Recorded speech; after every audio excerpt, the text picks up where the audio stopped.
अस्सलाम वालेकुम and welcome back to my channel. I hope कि आप सब लोग बिल्कुल खैरियत से होंगे। और आज का अपना ब्लॉग का स्टार्ट ले रही हूँ मैं रोड से, और हम जा रहे हैं एक लॉन्ग सी ड्राइव करके हत्ता में। और हत्ता हम जाके करेंगे बारबेक्यू। और हत्ता मेरी दुबई की सबसे फेवरेट प्लेस है। यह है तो दुबई का ही एरिया, लेकिन उतना उतना क्राउडेड नहीं है और वो हाई बिल्डिंग्स और वो सब कुछ यहाँ पे नहीं है, बल्कि ये सब बिल्कुल ऑपोजिट है वहाँ से। बहुत पुरसुकून जगह है, बहुत प्यारा व्यू है यहाँ का। और यहाँ पे ठंड भी काफ़ी होती है। और यहाँ पे एक हत्ता डैम भी है।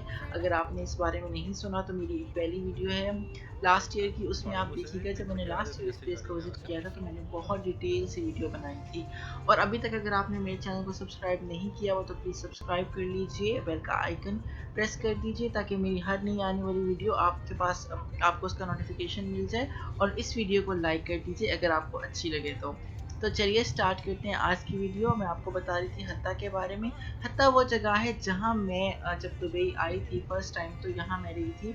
और मैंने यहाँ पे तकरीबन 2 से 3 साल गुजारे हैं। और बहुत ही खूबसूरत जगह है ये। बिल्कुल उस क्राउड से हट के है, जो दुबई का शोर है उससे हट के है। और इसका मौसम भी बहुत अच्छा होता है। यहाँ पे वो हब्स नहीं होती उस तरह से जिस तरह से दुबई में होती है।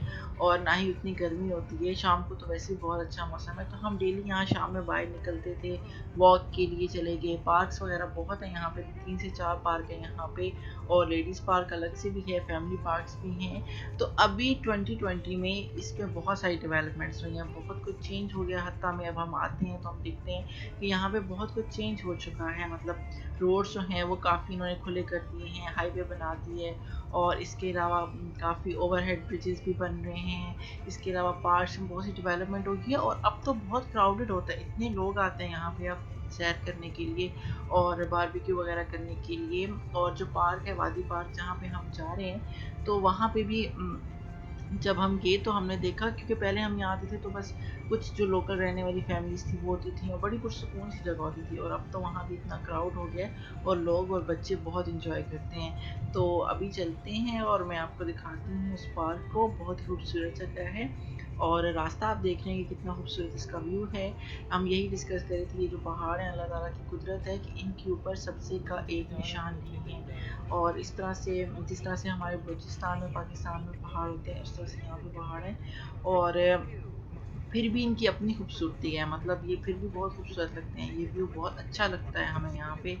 और अल्लाह ताला की शान है, अल्लाह ताला बनाने वाले हैं बेशक, और उन्होंने हर चीज़ को बहुत खूबसूरत बनाया है। तो बस यही व्यू हमें बहुत अच्छा लग रहा था। मौसम भी बहुत अच्छा था। और जो सूरज की रोशनी थी वो इस एरिया में बहुत कम लगती है। और आप देख रहे होंगे कि जगह जगह लोगों ने अपनी गाड़ियाँ खड़ी की हुई हैं और वहीं पे बस वो बैठ जाते हैं। और जो भी साथ में चेयर्स वगैरह लाए हुए हों या चटाई वगैरह लाए हुए, बिछा के बैठ जाते हैं, बच्चे खेलते हैं, एंजॉय करते हैं। और बहुत बहुत क्राउडेड हो गया अभी एरिया, और मज़ा भी बहुत आया था हमें। मैंने बहुत ज़्यादा एंजॉय किया। काफ़ी अर्से बाद मैंने किसी बारबेक्यू को इतना एंजॉय किया, क्योंकि मैरिनेशन भी बहुत अच्छी हुई थी। वो भी मैं अभी आपके साथ शेयर करूँगी कि मैंने क्या क्या बनाया था। और यहाँ पे भी हम देख रहे थे कि कुछ नया बनाया इन्होंने, तो ये हम नेक्स्ट टाइम इंशाल्लाह विज़िट करेंगे। और ये असर का टाइम है जब हम यहाँ आ रहे हैं। और हमारे प्लेस से काफ़ी लॉन्ग मतलब ड्राइव है यहाँ तक, तकरीबन 1 घंटा लग जाता है हमें यहाँ तक आते हुए। तो लीजिए जनाब, हम आ चुके हैं, एंटर हो चुके हैं हत्ता में, एक लंबी सी 1 घंटे की ड्राइव के बाद। और हत्ता का जो ऑरा है और जो मज़ा है वो मुझे दुबई में और किसी जगह नहीं मिलता। जबल हफीज़ वगैरह तो वैसे ही ओवर रेटेड है, मतलब वहाँ पे इतना मज़ा नहीं आता जितना मज़ा आपको यहाँ हत्ता में आएगा। अगर आपने अभी तक विज़िट नहीं किया तो इस जगह को ज़रूर विज़िट कीजिए, आप कभी भी रिग्रेट नहीं करेंगे इसको विज़िट करना। और यहाँ पे हत्ता डैम भी है और यहाँ पे पार्क्स भी हैं। और इसके अलावा यहाँ पे एक हेरिटेज म्यूज़ियम भी है, वो भी आप विज़िट कर सकते हैं। और अगर आप एक पूरे दिन के लिए भी आए ना, सुबह से शाम तक, तो जगह ख़त्म नहीं होंगी, आप बोर नहीं होंगे बिल्कुल भी यहाँ पे। और हर ज़रूरत की चीज़ भी यहाँ से आपको मिल जाती है, हर कुछ है यहाँ पे। और ये जो राउंड अबाउट है ये देखिए कितना खूबसूरत लग रहा है, फ्लावर्स लगाए हुए हैं। हर सीज़न में जब भी ये दिसंबर का सीज़न आता है तो इसको इसी तरह से डेकोरेट किया जाता है। और अब हम आ गए हैं, पहुंच चुके हैं वादी पार्क में।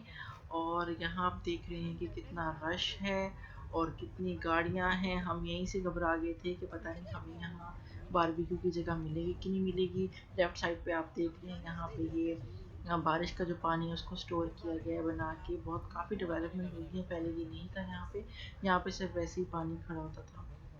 तो बहुत सी यादें जुड़ी हैं हमारी तो इस जगह से, और मुझे तो बहुत पसंद है ये जगह। और अगर आप मुझे हर वीकेंड यहाँ ले जाए तो मैं यहाँ जाना पसंद करूँगी। हरीम ने भी बहुत इंजॉय किया, और बहुत ही खूबसूरत पार्क भी था, और उसके अंदर एक वाटरफॉल भी बनाया हुआ था उन्होंने, वो भी बहुत प्यारा लग रहा था। बच्चों के लिए स्विंग्स थे, वॉकिंग ट्रैक था, और घास वगैरह लगी हुई थी, और बारबेक्यू के लिए भी जगह बनी हुई थी। तो अगर इस सीज़न में आपका बारबेक्यू करने का प्लान है तो प्लीज़ आप हत्ता आइए।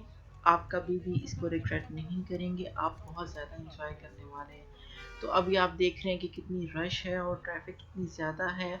और जब हम पार्किंग में गए तो वहाँ तो इतनी सारी गाड़ियाँ खड़ी हुई थी कि हमने सोचा कि भाई अब तो जगह नहीं मिलने वाली। पहले तो हमें पार्किंग ही बड़ी मुश्किल से मिली, और पार्किंग हाँ मैं तो उतर गई थी, मेरे हस्बैंड ने पार्किंग ढूंढी और काफ़ी दूर जाके पार्किंग लगाई कच्चे में कहीं जाके। और फिर उसके बाद पूरा सामान वगैरह जो कुछ हम साथ लेके आए हुए थे बारबेक्यू के लिए, वो हमने निकाला गाड़ी से और अपने लिए जगह ढूंढी कि हम कहाँ पे आराम से बैठ सकते हैं। और हरीम ने तो पूरा पार्क घूमा, सारे जो जितने भी स्विंग्स थे सारे के सारे इसने एंजॉय किए। बच्चे खुश हो जाते हैं इस तरह की आउटिंग से, और जब बच्चे खुश होते हैं तो फिर पेरेंट्स भी खुश होते हैं। तो चलिए चलते हैं, मैं आपको दिखाती हूँ पार्क को।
और यहाँ पे हमें जगह मिली बैठने के लिए, और आप देख रहे हैं कि कितना क्राउडेड है। मगरिब हो चुकी थी, और मगरिब के वक्त का टाइम है ये, और बहुत ज़्यादा क्राउडेड था। और ये जो एरिया यहाँ हम करेंगे बारबेक्यू, व्यू बहुत ज़्यादा अच्छा था, और मौसम तो उससे भी अच्छा था, और हल्की हल्की सी ठंड थी, और हमने बहुत ज़्यादा इंजॉय किया।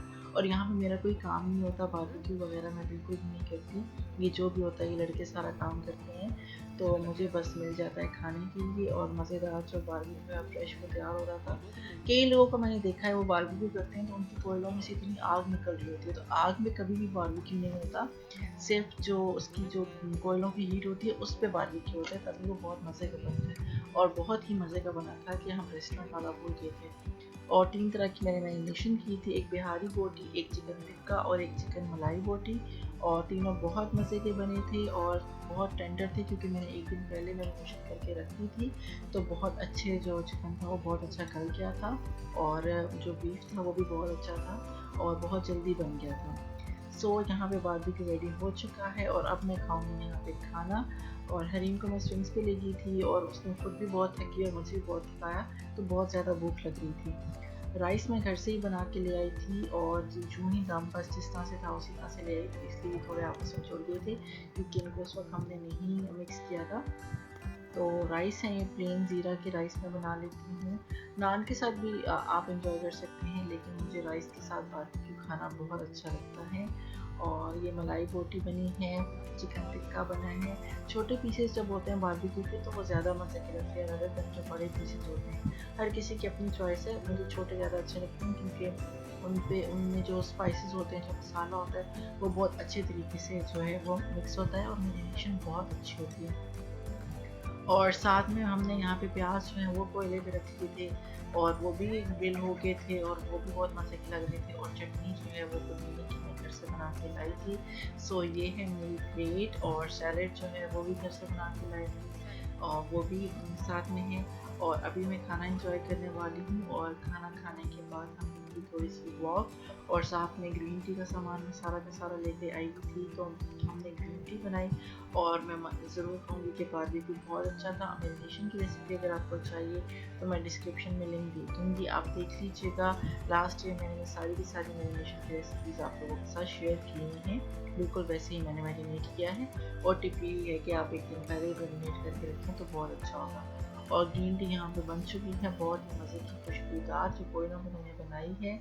और अभी हम इंजॉय करेंगे ग्रीन टी और साथ में वॉक। और इसके बाद फिर हम निकले थे बाहर, और रात का जो व्यू था हत्ता का वो भी मैं आप लोगों को दिखाऊंगी, बहुत खूबसूरत लग रहा था। तो मेरी वीडियो को देखते रहिएगा एंड तक, और अगर आपको अच्छी लगे तो प्लीज़ लाइक ज़रूर कर दीजिएगा और कमेंट में अपना फीडबैक ज़रूर दीजिएगा। मेरी तरफ से अल्लाह हाफिज़।